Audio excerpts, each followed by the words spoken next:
Hey there, everybody. Welcome back to another episode of the Buffalo Bills franchise. This is episode number 13, and it is pretty lucky. So I don't know who ever said number 13 is an unlucky number, but we have come out of New York with a win, 17 to 14 over the New York Giants. It wasn't the prettiest win. However, we got the job done. One of the things we did have to do was stop Saquon Barkley. We did not stop Saquon Barkley as he rushed for almost 150 yards, and he also had a touchdown. So we'll check his yards here once we get over to the stats screen.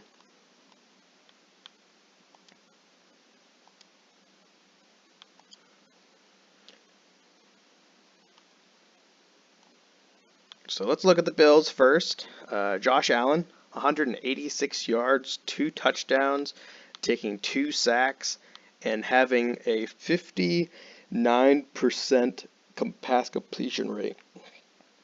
It's not great, but it did get the job done. Devin Singletary went down with an injury. We'll have to check to see how badly he is hurt. But for right now, let's hope that he's not that injured. Otherwise, we will see the bulk loads of the carry probably go to Frank Gore, and LaShawn McCoy will stay our third down back. And TJ Yeldon will be backing up Frank Gore. Zay Jones went in for one of the touchdowns, and Cole Beasley, the game-winning touchdown right here on the reception. So, well done for him. Well done for him. LaShawn McCoy, maybe he will finish the season with more yards on reception than he will in rushing. Right now, it definitely seems like that will be the case for LaShawn McCoy, but we'll just have to see about that. For our defense, we had Tremaine Edmonds leading the team yet again with 10 tackles. And we only had 1 sack the entire game by Jerry Hughes. We saw that happen in the simming. I am getting a little concerned with our front four. I do believe that we should be getting a lot more pressure on the quarterbacks with the personnel we have up front, like Jerry Hughes and Ed Oliver, and even Shaq Lawson. Harrison Phillips, I don't expect him to have a whole lot going on, but I do want him to be pressuring the quarterback, but I also want more teams to focus on Harrison Phillips than Ed Oliver, so they can go ahead and double team Harrison Phillips all they want. Ed Oliver will just hopefully eat quarterbacks for breakfast. We did have one pick in the game. Teron Johnson comes away with one interception, and Ed Oliver, speaking of the man, he actually only gets one tackle of the day, and it was a tackle for a loss. So not the greatest game for Ed Oliver. Perfect on kicking. Like I said, if punters could win Player of the Week, Bordelon here would win it for us. Multiple punts were inside the 5. I know 2 of them at least were. Inside the 20, there was 3 of them, so there must have been those 2 on the 1 and that 1 on the 6. So, great job done by Bordelon. And nothing else really outstanding here. So that will do it for the stats. Well, let's check the Giants stats real quick. I just want to see Saquon Barkley's numbers.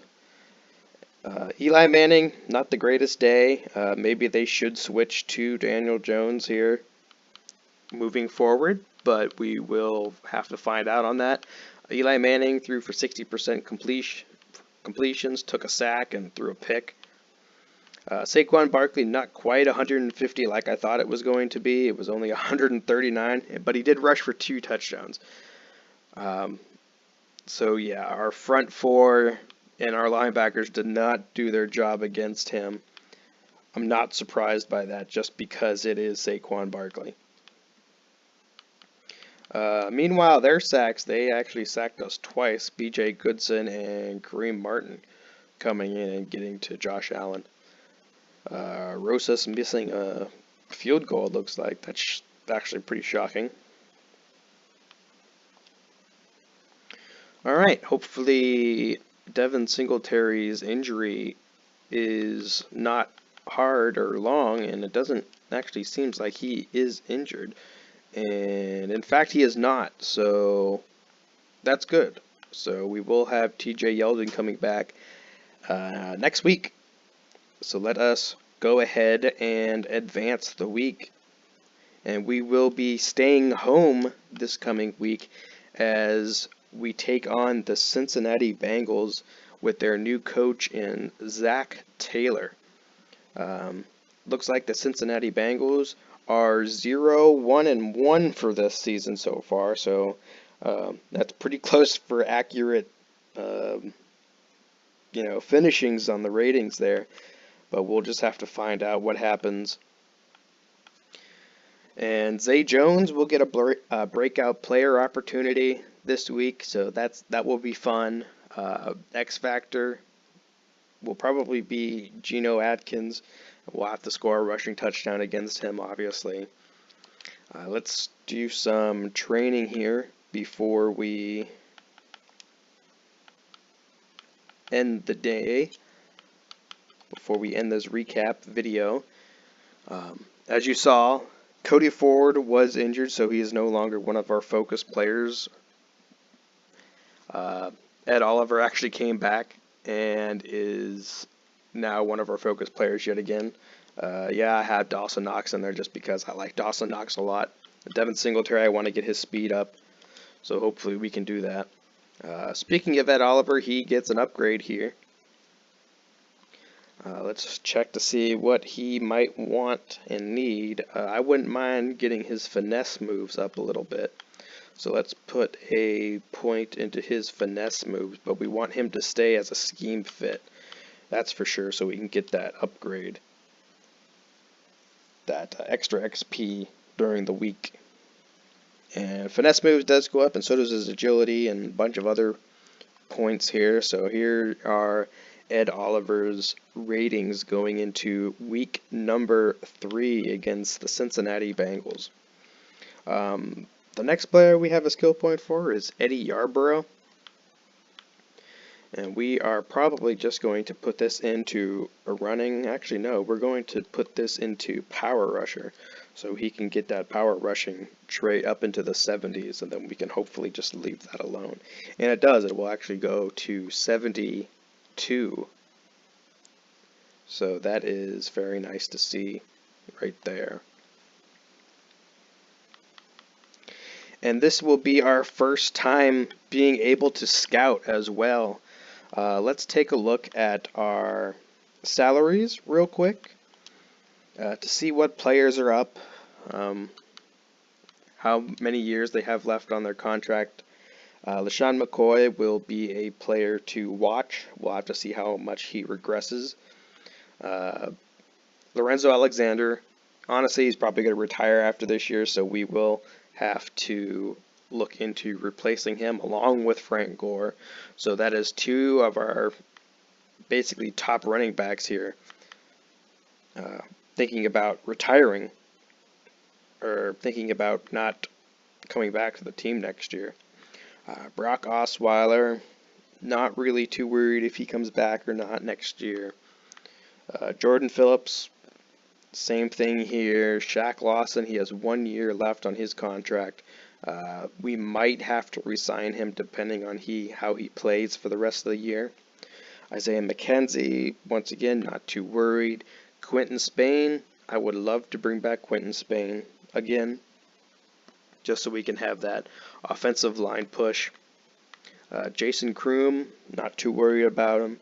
Levi Wallace, Taco Charleston, I brought him on as a backup to Jerry Hughes, so honestly, I wouldn't mind having Taco Charlton back on the team, but we will just have to see how much he wants for the future contract.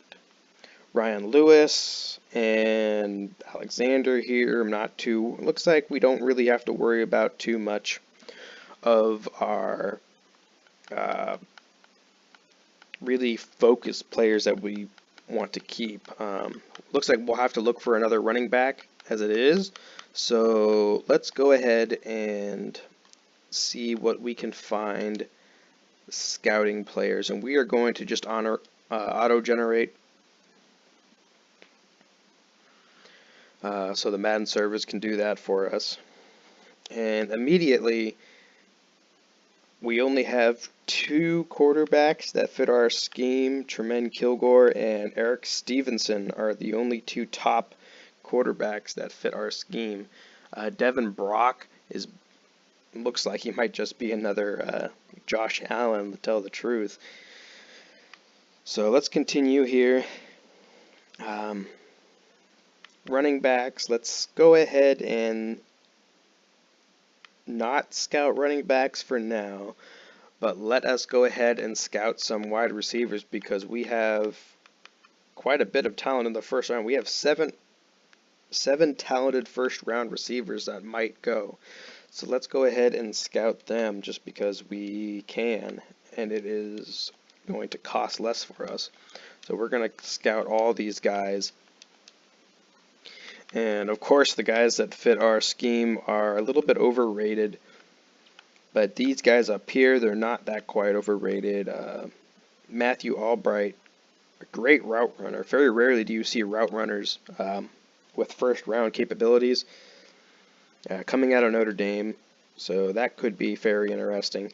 Let's see, do we have any Notre Dame quarterbacks that we might want to pair him up with? That's something I always like to do, see if there's any players from the same team coming out at the same time. There's Notre Dame's quarterback right there, oh, my bad, this isn't quarterbacks, that's running backs. So let's see if Notre Dame's got a quarterback. I'd be shocked if Notre Dame's quarterback is going to go undrafted just because the receiver is first overall, or second overall almost on the wide receiver depth chart. And there are no quarterbacks here from Notre Dame, but we'll have to keep a lookout. And there's Tennessee.